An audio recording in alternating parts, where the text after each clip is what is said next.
Professor Gautam, we're talking a little bit with you about the 3 vaccines available in Australia.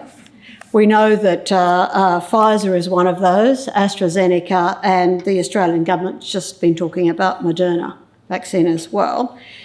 Could you just walk us through the process of vaccine development and from Pfizer's perspective, and what we should expect to see over the next 12 months? First of all, thank you very much for inviting me. It's really nice to hear the clinical experiences from colleagues around here. This is really, really important. I'm not a clinician, I'm a research scientist. So,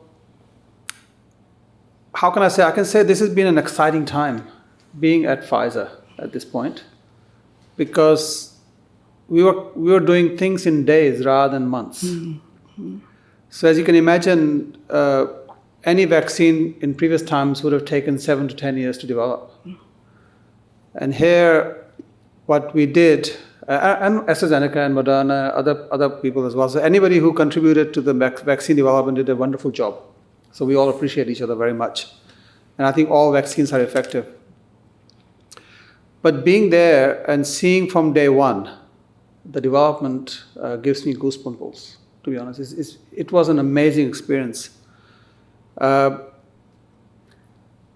did it happen? So we were already working with BioNTech. That's how it started, right? Mm. So we already had a collaboration actually through our function called Emerging Science and Innovation, where we already had scientific deal collaboration with them in October 18, well before we knew about the COVID, right? And we were working on mRNA with them. Mm. In December, we heard the murmurs that there was something going on in 19, right?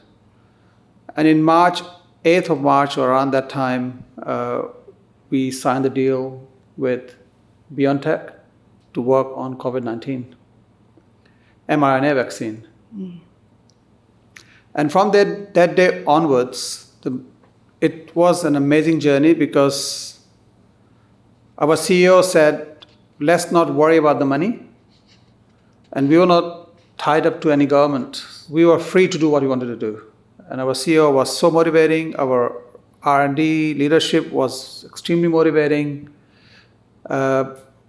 Within 2 months, we had the lead candidate. Less than 2 months, we had lead candidate that we wanted to try it out. I remember July, now we know that date, but we got to see, not see, but hear, that we had some preliminary data from our phase 1, phase 2. That's within 3 months of signing a deal. Mm. That there was some signs of efficacy I can't remember how many patients there were, or how many volunteers, not patients, volunteers. And at that note in July, our CEO said, we are just going to go to phase 3. And we are going to recruit close to 50,000 people and see what the infection rate was in infection rate in these otherwise healthy people. And you won't believe it, every 2-3 months we were hearing some news internally. You guys were hearing it intermittently. I think the biggest day was in November, when we first heard that there was a 90% efficacy, which you all heard. Mm. That was a preliminary analysis on the data.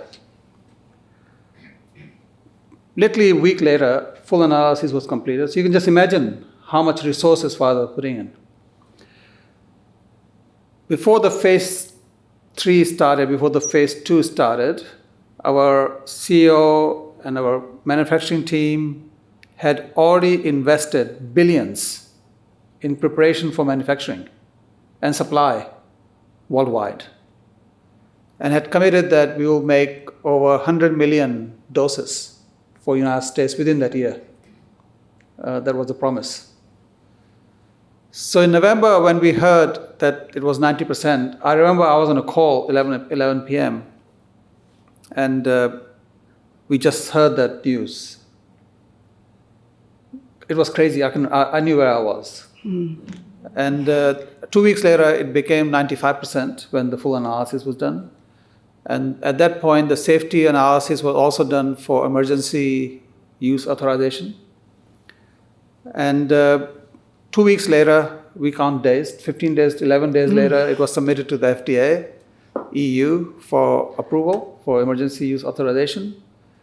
And I think I put down dates here on December 2nd, literally 260 days later from the time we signed the collaboration with BioNTech on mRNA.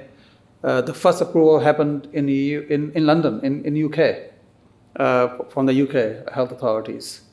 And literally 9 days later, on December 11th, FDA authorized that. And a few days later, EU on December 22nd. So every day we were hearing these news. It was like amazing time to be there. And now, only last week, FDA has approved it for full usage. It means that now it's available like any of the vaccines. And the advantage of that is that now people who were skeptical about using emergency use authorization should feel much more secure because the data has now been much more heavily analyzed and looked at by the FDA, and that vaccine is available. So it's been an extremely, I would say, most exciting time in my life in terms of research. And being an immunologist, of course, a lot of people suffering and a lot of deaths and a lot of long COVIDs, etc. happening. It's a once-in-a-lifetime experience for an immunologist to see a real experiment happening, and then we are finding ways to treat it. Yeah. Then the next question you asked me, what we're doing in the next 12 months.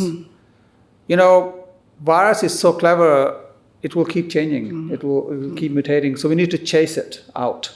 So Pfizer is now working on multiple variant mRNA vaccines, and we're working on other possible mutations out there.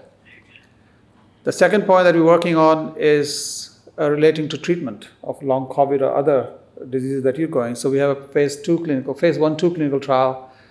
And once again, we have committed unlimited resources for this molecule. This is a small molecule targeting one of the proteins on the virus side. And that is also going full phase 3 because the full resource phase 3 clinical trial for treatment of the disease, which is much, much more important for people. And the final point is that I think we're also now doing clinical trials from young people, young kids from 6 months all to the year 12, because that's the group that has not yet been approved, right? Yeah. So you must have heard that the vaccines, Pfizer vaccines, Moderna as well, I think has been approved for 12 to 16 years old as well. So it's been the most exciting time being in industry and being an immunologist, seeing how we can actually so rapidly develop things. It'll change also the FDA mindsets. Why should it take 9 years to develop, to approve a drug? I think there'll be a lot of changes, positive changes about drug approvals following this. Yep. Thank you very much. That was very interesting, and great that you were feeling a bit like a rock star there. Not a rock star, it's just very exciting. Thank you.